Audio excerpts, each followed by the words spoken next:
Hello everybody and welcome back to Anxious Me, my journey with Fluoxetine. And feeling good today, feeling really good. We're getting close to that day 60 mark.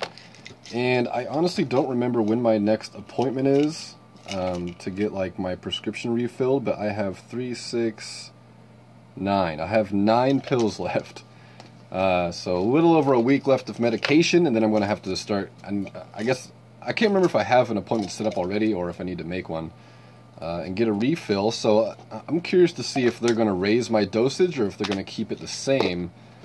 At this point, I kind of want to keep it the same. I don't see any reason to raise the dose because it is working for me, but I understand that your body kind of grows or develops an immunity almost to it, or a tolerance, if you want to call it that. But yeah, 9 days left. I feel really good today. I picked up my daughter from school, which is a big thing because until this year, until I started taking this medication, actually, I never did that because, you know, my panic disorder and all that evolves largely around driving and things like that. So here's my 20 milligrams of fluoxetine, and as soon as I take the medication, someone knocks on my door. Great. Was I trying to make any relevant point? I don't know. But I feel pretty good today. Got out, was able to go drive and stuff, you know. With my practice driving around and getting out and stuff, I'm really trying to take the long route. And I talked about that a little bit before, but, so, okay, I'm going to talk about driving today, alright? So, when I first started driving, I used to drive all the time, right? Like, you know, I got my license at like 15 years old, and the moment I was able to drive on my own, I was driving all the time. I was always out, driving my friends around. I was like the taxi, pretty much, you know, I was driving everybody around, always out. Then we had my kid, and then I split up with my kid's mother and moved back in with my parents, and there was all these things piling up, and it just made my anxiety explode, and I turned into a complete shut-in and a complete agoraphobic, panicked person. And then I stopped driving, and then I started driving again probably a year ago, or maybe it's been longer, I'm not sure, but I started driving again because I mentioned before my parents got a settlement of money, and you know, bless their hearts, they helped me by buying me a car, because even though I wasn't out driving, I obviously had this problem where I'm not getting out very much. They still bought me a car, which was crazy to me because, you know, in my head I'm like, awesome, they bought me a car, and it's not like a brand new car, it's not like a crazy expensive car, it was like $5,000 or something, which is a lot of money, but it wasn't like a brand new car or anything. Over 10 years old. Regardless, a nice car. And it was crazy to me because I'm like, they're buying me this. I feel so bad because I'm probably not going to ever drive this car. But then I think that obligation almost, trying to think of like a million things at once. So we get the car finally, you know, after searching around for a while, and we got to sign papers and wait a certain period of time and this and that and this and that. And then we finally went out. Okay, so we had gone to look for cars, so that was one adventure I took out of the house. This was all before medication, so completely panicked, completely physically drained and exhausted from fighting anxiety all day long.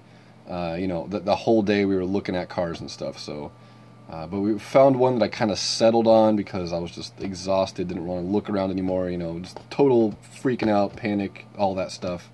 Way before medication. I've already said that. Then we went back and bought the car, and then the first time I drove a car in years was when I brought that car home, because, you know, I had to ride out there with my mom, and then we got the car, then she drives home in her car, and I have to drive my new car home. And I haven't done much driving since then. It's like riding a bike. You pretty much remember how to drive for the most part, although there was some relearning to do. I was following all the rules when I first got back in the car. Not that I don't follow the rules now, but I had to drive the car home, and that was really crazy nerve-wracking. Just driving from there to home, and parked it and didn't touch it for days, by the way. But just that was nerve-wracking, so I was like super nervous in the car. I had my mom following behind me just in case I totally freaked out. I had to pull over, and you know, because personally for me, and I'm sure it's the same for a lot of you, if I don't feel comfortable driving, then I think it's important that I don't drive. because, you know, I could faint. So many real physical things can happen when you have extreme panic attacks and all that. So I don't like to risk it. So I had her follow me the whole home. I got home safe. Everything was fine. I was really nervous driving and stuff. Didn't drive it for days and days. And then when I finally got the guts to really try, I was like, okay, I need to start driving again. I need to start trying to drive again. So really, I would drive around the block. Like literally, not even a 5-minute drive, not even a 2-minute drive. I would drive down the street, turn around, come back, park the car, and I was done. And that whole time was crazy nerve-wracking. It's so weird living with this anxiety stuff and panic stuff.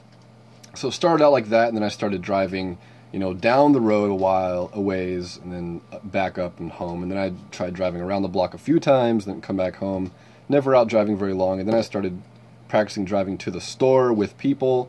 And then I went from that to trying to drive by myself there. And then I went from that to like just trying to go 4 drives like around town and through town, you know, trying not to, and this is the point I'm getting to, is a lot of the times I would take the back roads. I would take the quick route because I want to get from here to there as quick as I can, and from there back home as quick as I can and be done with it. And as I was starting to say in the beginning of this video, is lately I've been taking the long way. Anywhere I go, I'll take like all the main roads. I won't avoid stoplights, which is another thing that really, it's a big trigger for me, is stoplights. Anything that involves waiting and anything out of my control, I really start freaking out. So stoplights, like you can't run through the stoplight or you're breaking the law, you could cause car accidents. So just that feeling of confinement and that feeling of like almost imprisonment in a way really, really triggered me to have a panic attack and severe anxiety.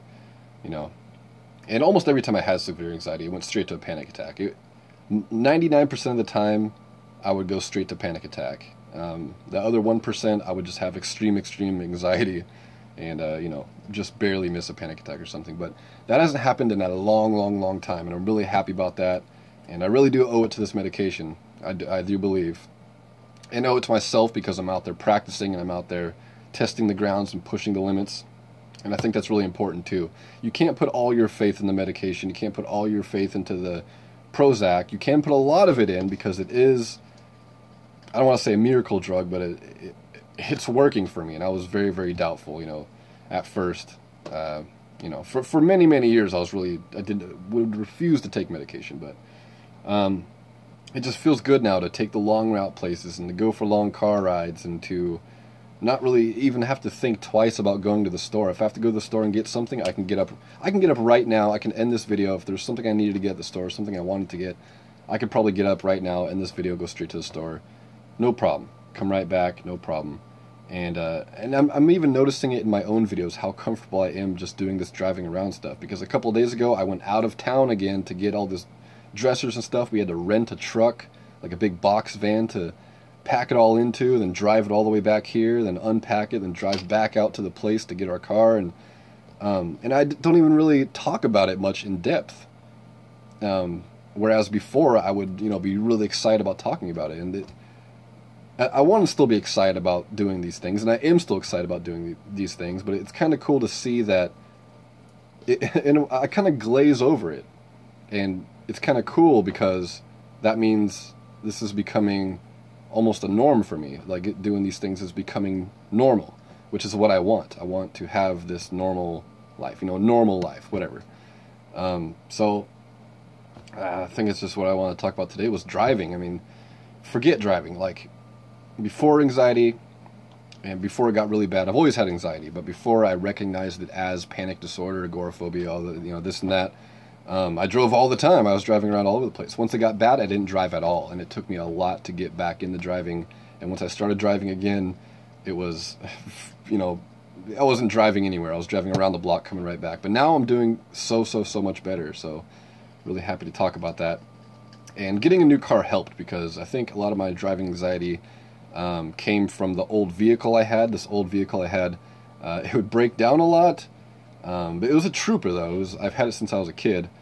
And the doors didn't shut, the windows didn't roll down. Like, the doors legit didn't shut. If I turned right, I'd have to hold the left door because they'd go flying open, and same turning the other way. It was ridiculous.